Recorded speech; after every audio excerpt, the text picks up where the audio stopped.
Hey, it's Peter. Figured I'd make a quick video update to let you know where I'm at with the Lamborghini. Haven't really been doing many Lamborghini videos lately because, as you know, we are in the middle of winter right now here in Maine, and we are covered in snow. The roads are covered in salt and dirt, and obviously this is not a good time to take the Lambo out. So I've just been working on it in the garage. When I get a free time, I've been really busy with work. Good news is summer's right around the corner, and the car is getting close to being done. So let's take a look and see where we are at. Okay, so as you can see, I've got the tail lights and the rear corners pretty much on. I've still got to secure them with the necessary bolts and things like that. I've still got to put the grills back in here. But I just wanted to show you what a difference the smoked tails and smoked corners make as far as looks of the car. I think it kind of matches nicely with the black and yellow look that I'm going after here. You can see the Superleggera wing there as we installed in a recent video. But yeah, I think the tail lights came out great, and I think they really contrast with the bright yellow of this car very nicely. Again, not the best lighting scenario in the garage here, but you can kind of see the difference they have made. Here on the workbench, these are just the fender liners that I removed in an earlier video to get all those taillights and quarter markers out, and I basically just organized all the bolts to match up with each fender liner. So the bolts for the right or the passenger side rear fender liner and all the taillight bolts and everything are on top of the fender liner that goes with the passenger side rear wheel, and then same for all the rest of the fender liners. That's kind of how I'm keeping everything organized. Also going to give these things a good cleaning before I put them on. As you can see, they're pretty dirty from being on the car. Over here we've got the famous $1,000 bumper grills waiting to be installed. As you saw in the rear of the car, there's still an empty hole there underneath the taillights. Those will be going on after we get the taillights on. These are just the bolts for the taillights that I still need to put on. So down here, I don't know if I've shown you these yet, but yeah, I don't know if I have or not, but these are the test pipes. So these are actually going to replace the catalytic converters on my car. So I'm going to be taking those huge cats out, and what that's going to do is it's obviously going to, number one, obviously increase the sound of the car. It's going to be really loud, I'm told, at least judging by from what I've heard from other people I know who have Gallardos and have put these cat, they actually call them cat bypass pipes, test pipes, same thing. Anyways, anyone who's put these on have said that the car is just ridiculously loud, in a good way, obviously, and the car will even shoot flames. So I cannot wait for that. Hopefully I can get some exhaust flame videos for you this summer. And these are, what are these? Actually, these are the spare parts from the wing install.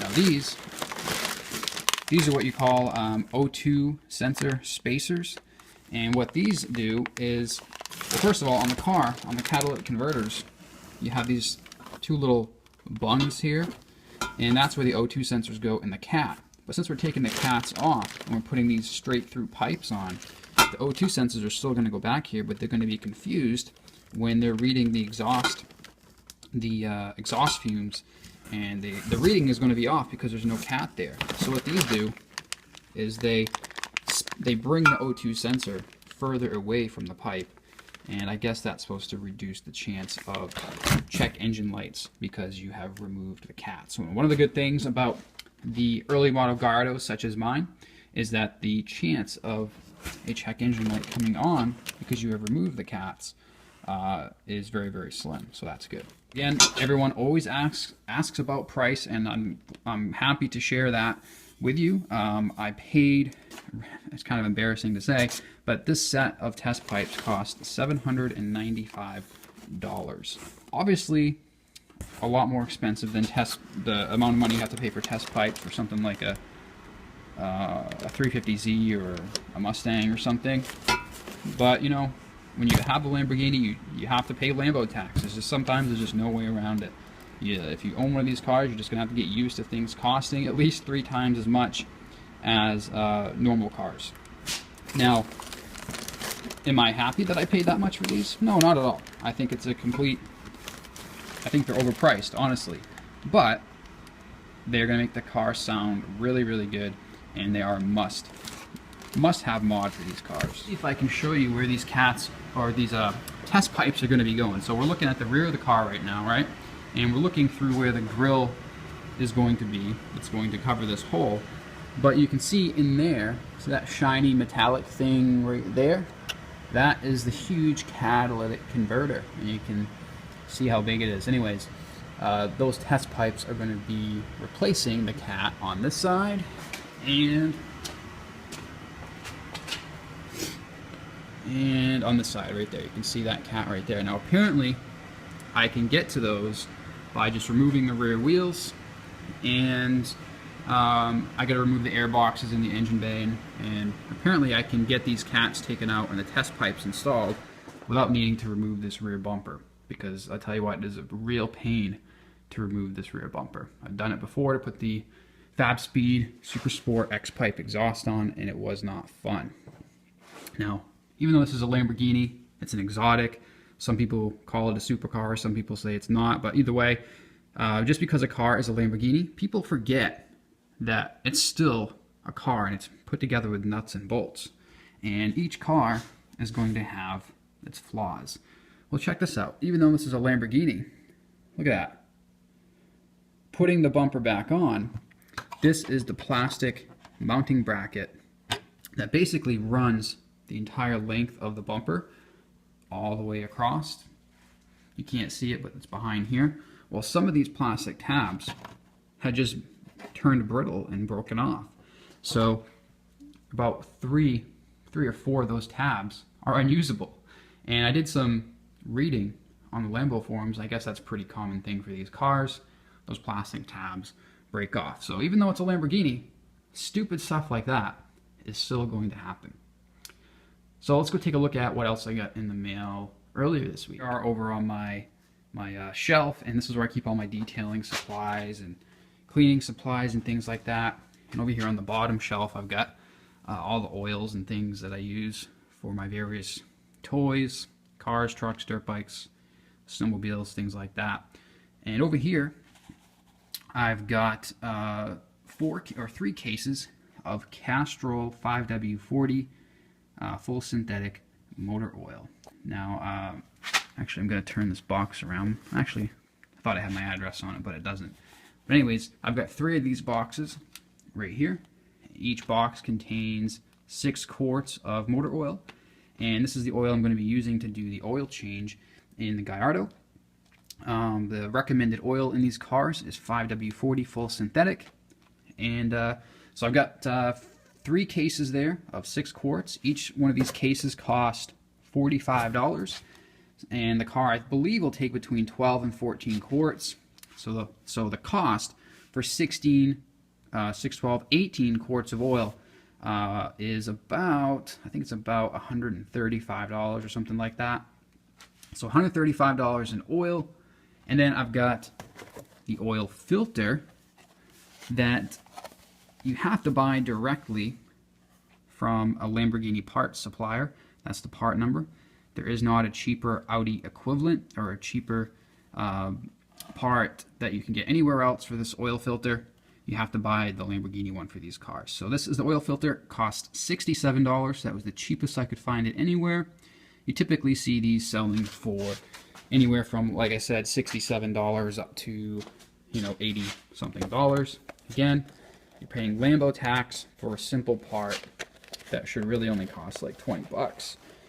But all part of owning one of these cars. And if I open the box, you can see it's just an oil filter. Nothing special at all, right? So that's the oil filter. That's all the oil. And the last piece to this oil changing puzzle is a special tool that I had to buy to change the oil. So in order to be able to remove the oil filter on the Gallardo, you have to have a special oil filter removal tool. Well, you can buy it from Lamborghini for like $120 or $150. But I figured out that there is another guy in Arizona who makes this tool right here.